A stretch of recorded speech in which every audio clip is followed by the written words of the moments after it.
Silakan duduk saudara, Tuhan memberkati. Amin.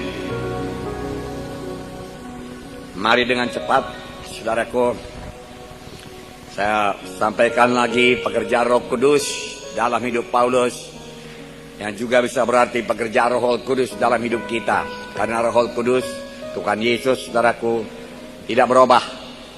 Apa yang dia kerjakan dahulu, dia kerjakan sekarang, saudaraku. Mari buka hati saudara, saya mulai. Saudaraku yang kekasih dalam nama Yesus, minggu yang lalu kita telah melihat buah Roh Kudus yang pertama yang terjadi dalam hidup Paulus, yaitu kasih. Semua kita berkata kasih. Kasih agape adalah buah Roh Kudus. Adalah buah Roh Kudus yang telah jadi dalam hidup Paulus. Biarlah jadi dalam hidup saya juga. Amin. Ya. Kasih yang dimiliki Paulus adalah kasih Tuhan atau kasih agape, yang bukan buat mengasihi diri sendiri tetapi ditujukan kepada orang lain. Amin. Kita sudah melihat bagaimana Paulus mempraktikkan kasih agape ini dengan mengasihi jiwa-jiwa yang terhilang di luar daripada bangsa Yahudi, karena dia rasul buat orang kafir. Paulus dalam hidupnya selalu memperhatikan orang lain yang belum mendengarkan Injil Tuhan dan memberi yang terbaik kepada orang tersebut. Terlebih-lebih memberitakan Injil keselamatan, di mana Paulus rela menderita karenanya. Dengan kasih agape ini Paulus menjadi kuat dan teguh dalam Tuhan. Dan tak dapat tiada kasih agape itu membuat Paulus intim dengan Tuhan. Sepanjang kita pun mempraktekkan kasih agape, saudaraku, kita pun akan intim dengan Tuhan. Kenapa bisa intim dengan Tuhan? Karena Allah itu kasih adanya. Dan kita ini diberikan Tuhan, dikaruniakan Tuhan, saudaraku, buah Roh Kudus yang pertama, kasih agape. Namun kasih agape harus dipraktekkan.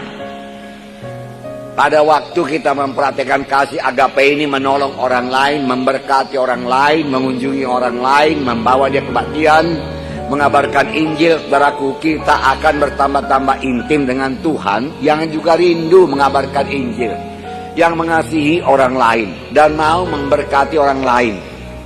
Haleluya. Berarti Tuhan ada di pihak saudara. Dan kalau Tuhan di pihak saudara, siapakah lawan saudara? Maka saudara akan berkemenangan dalam dunia ini. Amin. Jadi berkat kasih agape ini luar biasa. Amin, saudara. Tidak heran Paulus intim dengan Tuhan dan selalu menerima pimpinan Roh Kudus dalam hidupnya.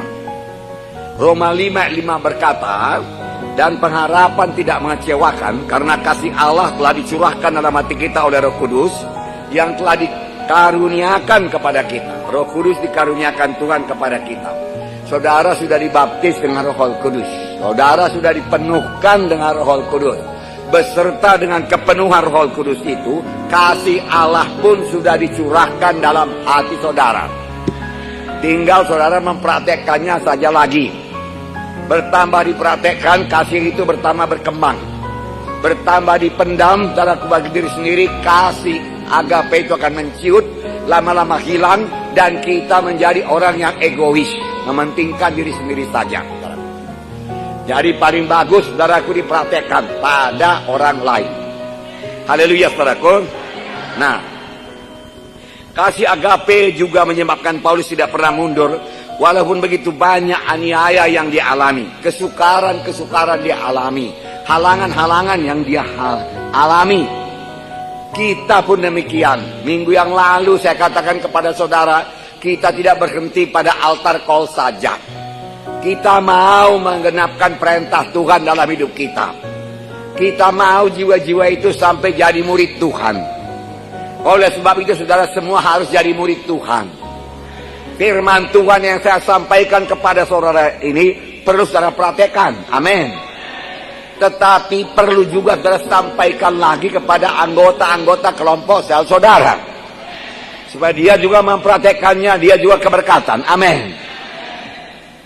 Saudaraku, begitu banyak jiwa-jiwa yang sudah altar call, saudaraku.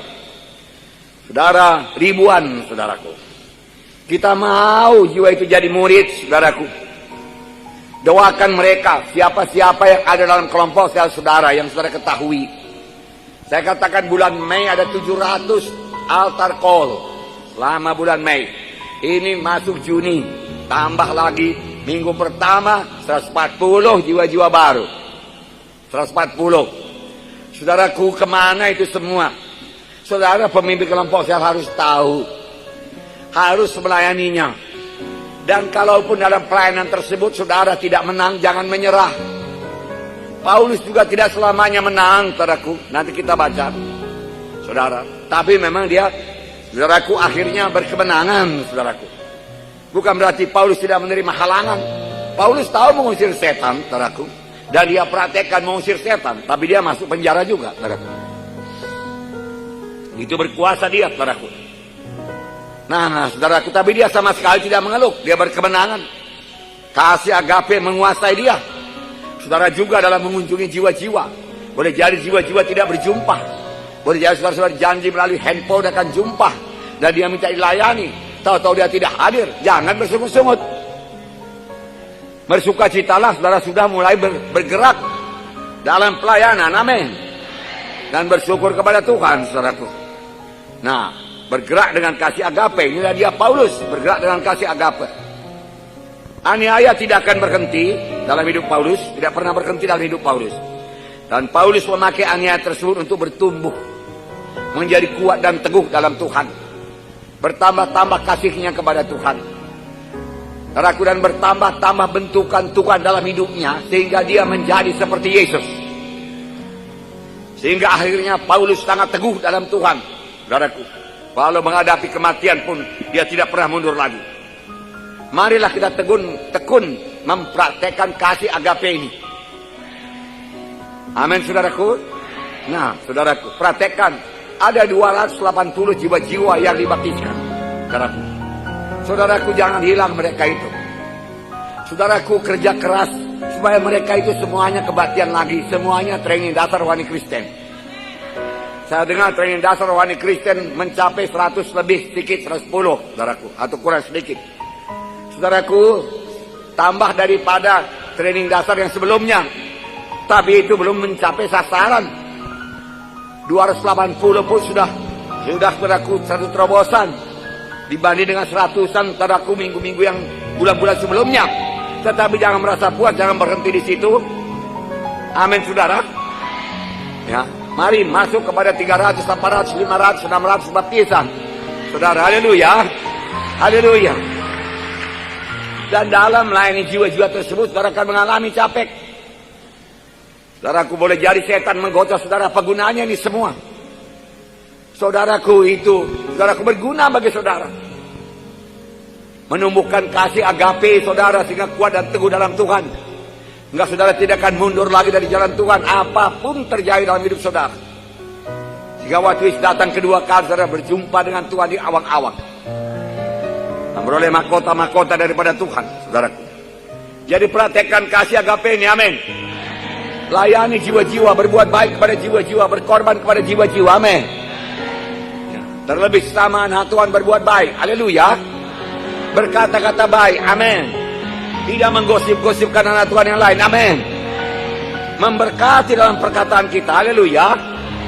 Sehingga yang mendengarnya mendapat berkat. Firman Tuhan berkata, saudaraku, bahkan yang mendengarnya beroleh kesembuhan, saudara. Nah, saudaraku, itu kasih agape. Pikirkan selalu jiwa-jiwa dalam kelompok saudara. Doakan dia dalam topik doa saudara. Tiap-tiap hari doakan anggota-anggota kelompok saudara. Sebut namanya di hadapan Tuhan. Amin. Itu menjadi berkat bagi saudara. Kalau ada jiwa-jiwa baru, sebut namanya di hadapan Tuhan. Amin.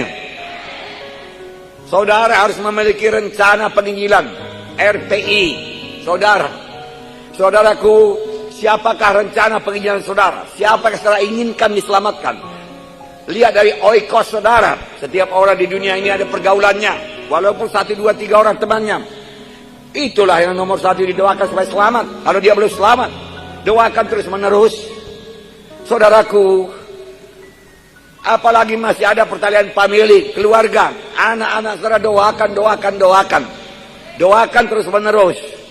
Catat namanya saudaraku di rencana penginjilan saudara. Apalagi yang namanya anak saudaraku yang kekasih dalam nama Yesus, mereka harus selamat. Jangan dibiarkan dia tidak selamat. Jangan dibiarkan dia renggang daripada jalan Tuhan. Walau dia beroleh harta dunianya, apa gunanya? Saudaraku, nanti, saudara pikir nanti setelah dia kaya, dia akan kembali kepada Tuhan. Saudara ditipu setan. Saudaraku, setan tidak akan memberi hati, saudaraku. Setan datang mencuri, membunuh, membinasakan.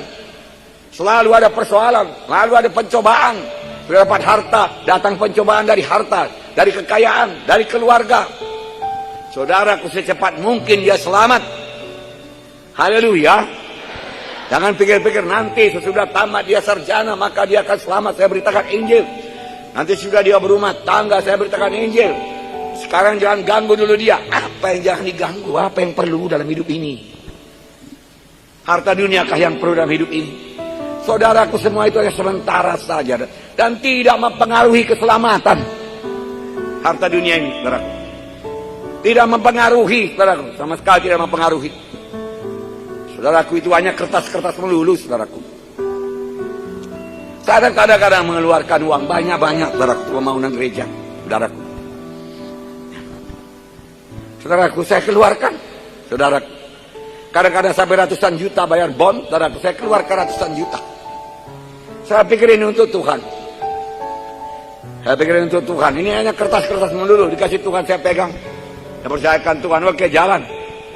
No problem, saya tidak terikat apa-apa. Haleluya, saudara. Ya. Yang penting kertas-kertas itu, saudaraku, jadi kekal, bisa dipakai buat pekerjaan Tuhan, amin. Dan Tuhan tidak keberatan memberikan, saudaraku, lembaran-lembaran seperti itu kepada saudara, supaya saudara tidak terikat olehnya. Nanti kita baca, saudaraku, bahwasanya sukacita dalam Tuhan menghasilkan berkat berkelimpahan. Heran juga, saya tadi baca, heran saya, kenapa ini, apa hubungannya ini?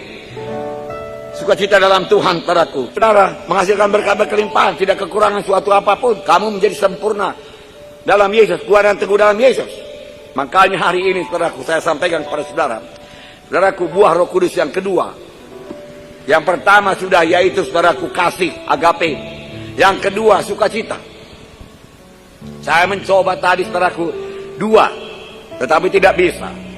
Saya mencoba mengambil satu daripada karunia Roh Kudus. Karunia perkataan, hikmat. Kalau saya pikir hikmat ini sangat penting. Bagaimana hikmat untuk memenangkan jiwa, hikmat untuk keluarga, hikmat dalam keuangan, hikmat dalam bisnis. Saudaraku, perlu sekali hikmat, saudaraku. Dan Tuhan berkata, kalau orang kurang hikmat, mohon daripada Tuhan, Tuhan mengatur limpahnya. Saudara Yosafat berkata, kami tidak tahu apa yang kami perbuat, tapi mata kami memandang kepadamu. Dan Tuhan memberikan dia hikmat sehingga dia mengalahkan musuh-musuhnya. Saya pikir perlu disampaikan, saudaraku. Tapi waktu saya minta Rahel mengetik ini, saudaraku, sudah 8 lembar, Pak, dia katakan. Nanti gak sempat lagi, Pak, dia katakan. Ya oke lah, saya bersabar buat minggu depan, kalau itu pimpinan Tuhan. Haleluya, saudaraku. Perlu hikmat daripada Tuhan, saudaraku. Nah, saudaraku, tapi ini hari ini saya bawa sukacita. Sukacita sangat penting dalam anak-anak Tuhan. Karena dalam hadapi hidup ini, dalam pelayanan ini, saudaraku, akan banyak tantangan. Akan banyak pergumulan, akan datang aniaya, akan datang ancaman, akan datang kegagalan, akan datang penyakit, akan datang kekurangan. Tuhan tidak pernah menjanjikan, kau ikut aku anakku, maka kau tidak akan mengalami tantangan lagi. Mulus jalanmu sampai ke sorga. Kau tidak akan kekurangan berkat, selalu berkelimpahan. Keluargamu semua akan selamat semua. Enggak pernah. Tuhan janjikan pencobaan-pencobaan yang lazim yang sampai kepadamu. Kuberikan pencobaan-pencobaan ini menguji engkau. Jadi harus ada pencobaan. Harus ada kesukaran. Harus ada kesulitan. Harus ada perjuangan. Harus ada penolakan. Bagaimana kalau sudah ditolak? Apakah mengeluh? Manusia yang menolak saudara boleh jadi kongsi saudara menolak saudara, atau mengejek saudara, atau membuat saudara tidak berhasil, atau menggelapkan uang saudara. Kalau saudara mengeluh sama Tuhan, aduh Tuhan, kau izinkan ini semua terjadi kepadaku. Aduh Tuhan, semana ini Tuhan. Tuhan, kau pun kurang setia kau Tuhan. Aku nggak mau lagi melayani engkau. Apa hubungannya? Apa hubungannya uang dengan hidup yang kekal? Melayani Tuhan itu hidup yang kekal. Uang hanya di dunia ini. Keberhasilan ada di dunia ini. Penyakit pun ada di dunia ini. Dalam kerajaan 1000 tahun pun nggak ada penyakit. Di sorga pun nggak ada penyakit. Apakah penyakit bisa merenggangkan kita dengan Tuhan? Saya kalau sakit saya lebih rapat lagi dengan Tuhan. Walaupun tidak segera disembuhkan Tuhan, mengapa saya harus bersungut-sungut membuka pintu kepada setan? Setan tidak akan mengasihati. Betul kau itu, memang Tuhan sudah melupakan engkau, dikatakan. Seharusnya kau keberkatan luar biasa. Mengapa pula kau rugi? Tuhan kan sanggup membuat engkau untung melulu. Kau kan memberikan persepuluhan kau, kenapa kau rugi? Saudara, iya pula si anak Tuhan ini, saudaraku, yang kurang hikmat ini berkata, betul itu. Sudahlah, aku nggak melayani dulu. Saudaraku, lama saya melayani, lama. Boleh jadi lebih lama dari umur saudara kebanyakan. Tidak pernah saya lihat orang yang mundur daripada jalan Tuhan keberkatan. Satu orang pun tidak. Enggak pernah. Banyak yang mundur, saudaraku. Banyak yang mengkhianati saya. Yang pada mulanya sangat berat kepada saya. Berat itu, saudaraku. Sudah diajari, sudah pandai dia, saudaraku. Berbuat sudah tinggalkannya kita, saudaraku. Datangnya dulu sakit-sakitan, nggak ada yang pernah pedulikan dia, saudaraku. Diajari, oh bisa lah dia, keberkatan lah, tinggalkan. Apakah saya, saudaraku, duka cita mempersalahkan Tuhan? Tuhan gitu lama aku melayaninya Tuhan. Oh, dulunya nggak tahu apa-apa Tuhan. Oh, udah bisa dia berkhotbah, udah bisa dia melayani. Oh, Tuhan udah bisa diurapi Tuhan. Pikir dia Tuhan gimana Tuhan? Tuhan. Nggak pernah. Nggak mau saya.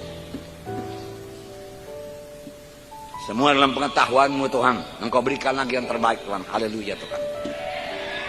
Haleluya. Tepuk tangan. Sayangnya mereka tidak pernah berhasil.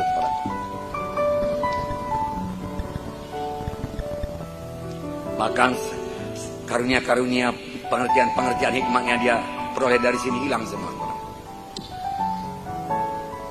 Heran. Mari kita lihat sukacita, dengan cepat. Kisah 16 sampai 26, buka kitab saudara. Kisah 16 sampai 26, minggu yang lewat kita tidak sampai 16.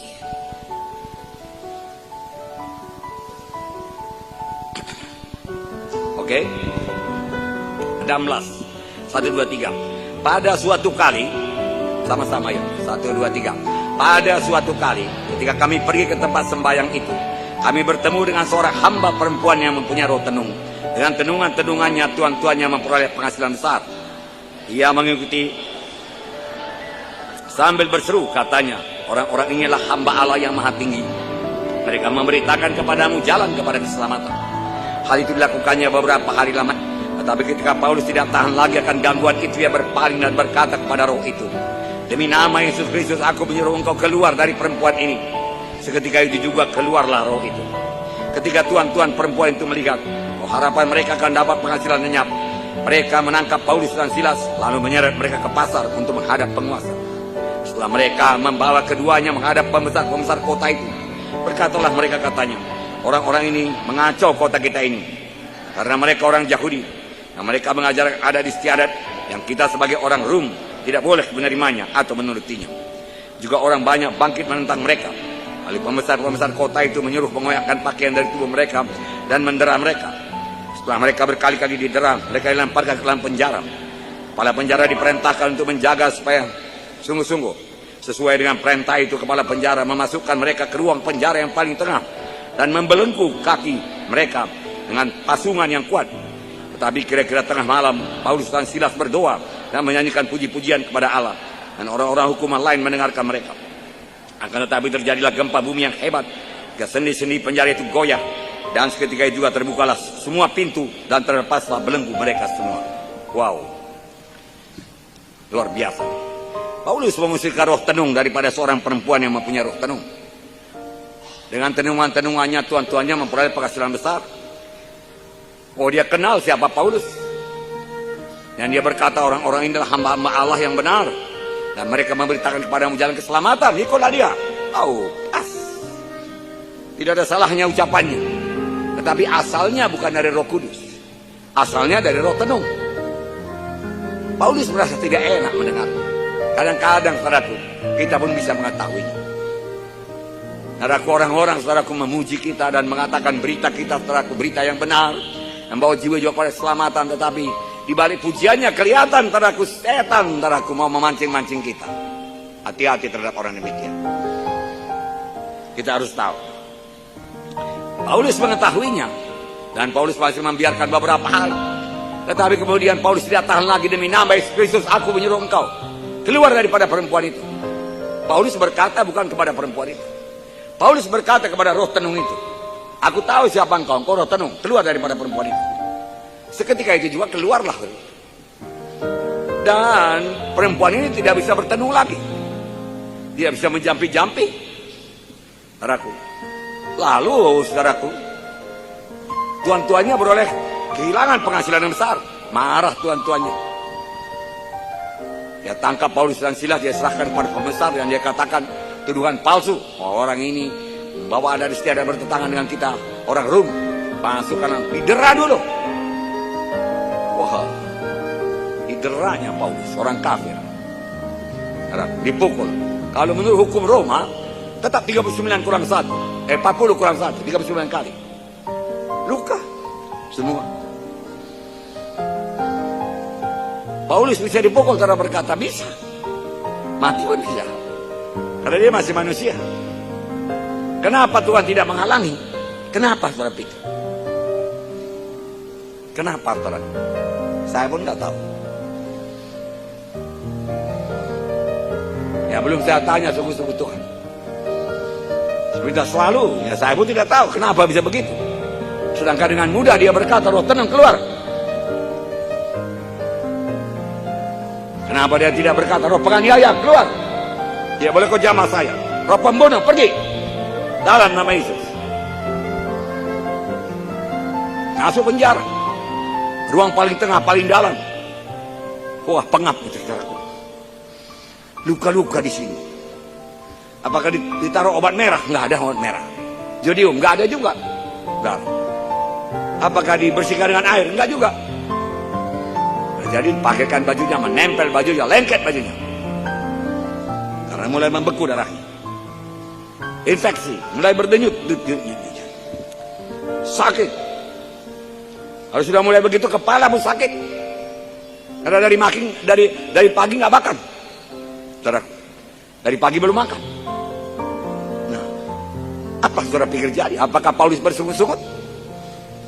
Apakah muka Paulus muram? Apakah Paulus mengeluh? Apakah Paulus berkata, apa yang kurang Tuhan? Udah berdoanya kami Tuhan waktu berangkat dan mengusir semua roh jahat. Kenapa ini jadi Tuhan? Kenapa Engkau izinkan? Dengan mudah Engkau menghalanginya Tuhan. Siapakah itu? Hanya pembesar-pembesar dunia ini saja. Kalau Engkau usirkan dia sudah beres Tuhan. Kalau Kau halangi dia menangkap kami, Kau gertak dia, udah lari dia itu Tuhan. Tapi kenapa jadi ini semua Tuhan? Kenapa? Dia tidak berkata begitu.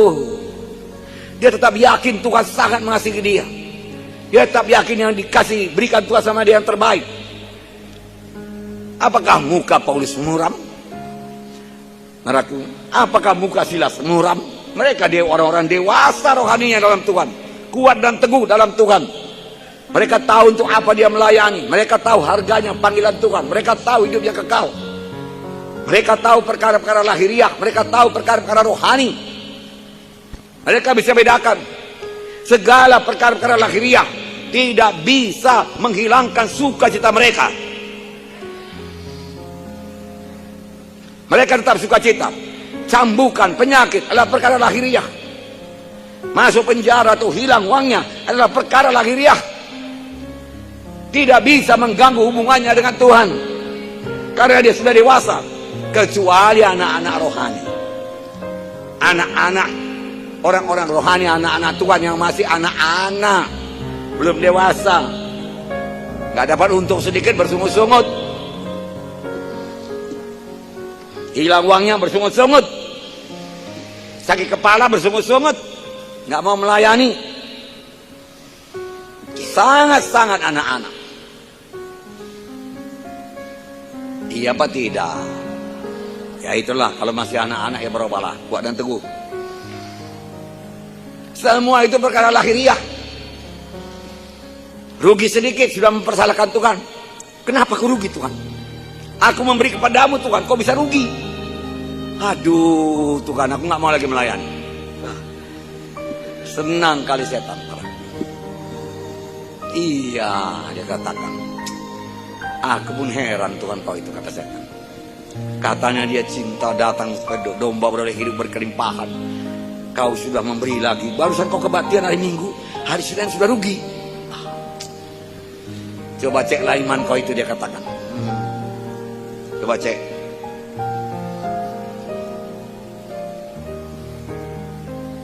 Lalu kalau dia pemimpin kelompok sel, saudaraku, mudah-mudahan ada pemimpin kelompok sel tidak ada yang anak-anak, semua sudah dewasa, kuat dan teguh dalam Tuhan. Amin.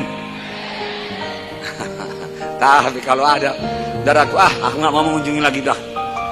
Capek kita mengunjungi, uang pun tidak dikasih, habis lagi ongkos. Capek lagi kena panas matahari, nggak jumpa lagi sama orangnya. Kenapa nggak jumpa sama orangnya Tuhan? Bisanya jumpa Tuhan, tidak ada kesulitan pada menjumpakan Tuhan. Ini kok nggak jumpa, udah datang ke rumahnya, ditulis dia inilah alamatnya, sampai kemari itu rumahnya Tuhan, orangnya nggak ada Tuhan. Kan bisa kau jumpakan, bisa kau tahan tadi dia waktu mau pergi, bersungut-sungut.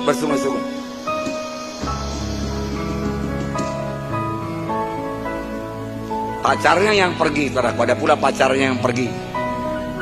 Hubungannya dengan Tuhan, bukan cuma putus dengan pacarnya, putus pula dengan Tuhan. Betapa dangkal keselamatannya. Betapa keselamatan didasarkan atas perkara-perkara lahiriah.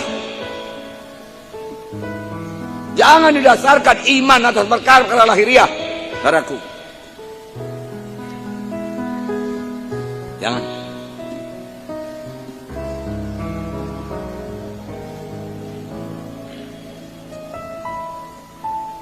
Saudara, saya suka cerita hari ini.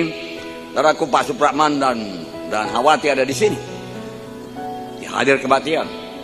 Tahu saudara, pada hari Minggu, saudaraku, Hawati melayani di sini. Dia berdoa buat satu orang, saudaraku, yang kerasukan roh jahat.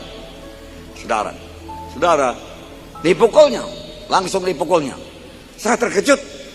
Saya lihat, saudaraku, orang lain, saudara semua sangatlah rohaninya, berdoa semua, saudara. Paraku. Dipukulnya lagi, kena hidungnya, paraku, berdarah, paraku. Dan hidungnya jadi mereng, paraku. Ya. Saudaraku, dia lari keluar. Saya suruh Esther pergi kejar itu, layani. Esther melayani sampai dibawa ke rumah sakit. Saudaraku, di tengah jalan dia luruskan hidungnya. Lurus lagi pas. Kalau sekiranya lewat pula kemari, saudaraku, karena ada yang patah di dalam, saudaraku, kurang rawan. Sudah pula menceng kemari, saudaraku. Luruskan lagi, menceng kemari, saudaraku. Tapi saya lihat pas, amin. Dan dia tidak berkata, Tuhan, kenapa kau biarkan dia mukul aku? Misalnya kau halangi aku, tulus hatiku melayani semua dari Bapak besar Roh Kudus Tuhan. Tetapi kau biarkan dia mukul aku. Dia tidak berkata demikian. Hari ini dia hadir kebaktian. Malamnya saya telepon Pak Supratman pulang dari sini. Gimana Pak Supratman? Syukur, puji Tuhan, dia katakan. Sudah ditolong Tuhan. Rupanya itu anak ada pegangannya di gelangnya. Pada waktu dipegang gelangnya itu ngamuk setannya, dia katakan. Langsung pukul. Kena Ibu Hawati dan berdarah hidungnya, dan hidungnya jadi mereng, tapi diluruskannya jadi lurus. Puji Tuhan, dia katakan. Haleluya. Ya.